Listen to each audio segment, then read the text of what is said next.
Il y a 23 ans, le génocide des Tutsis puis les massacres de Hutus jetaient des centaines de milliers de Rwandais sur les routes de l'Exode.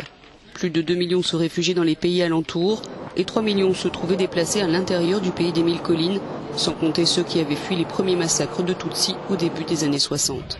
À l'époque, le statut de réfugié leur est rapidement accordé et garanti par l'ONU. Aujourd'hui, le Haut-Commissariat aux réfugiés, en accord avec le Rwanda et les pays hôtes, ont prévu la cessation du statut de réfugié. C'est-à-dire que les 280 000 réfugiés rwandais encore dispersés dans le monde vont devoir choisir entre le rapatriement et l'intégration locale d'ici au 31 décembre. Une campagne de sensibilisation est menée depuis plus d'1 an au Congo. Nous avons contacté le représentant du HCR à Brazzaville.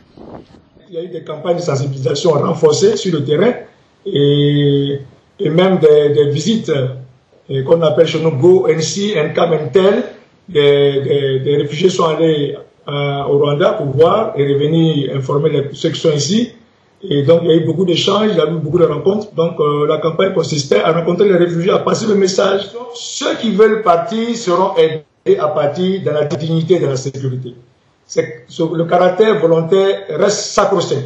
Ceux qui veulent rester aussi sont libres de rester en République du Congo. L'engagement est clair des autorités qui sont libres de rester en République du Congo. Encore faut-il qu'ils puissent respecter les règles de séjour, qui sont avoir un document d'identité valable et avoir une carte et puis avoir le titre de séjour. Des millions de réfugiés volontaires sont déjà rentrés au Rwanda, 3,5 millions pour être exact.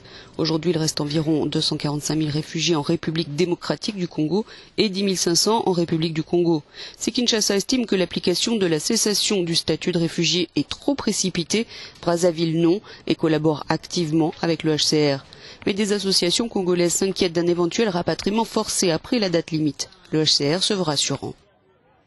Ce qui est important pour nous, c'est des solutions durables pour mettre fin au statut de réfugié. Si, à la dernière minute, ces réfugiés-là se réveillent et qu'ils veulent vraiment être intégrés, nous prenons des dispositions particulières pour pouvoir les intégrer, les accompagner là-dedans. C'est clair, donc on ne peut pas être dans une situation de in-between. On ne sait pas ce qu'on veut. Donc nous, on veut franchement être situés pour pouvoir les aider. Qu'ils nous aident à les aider.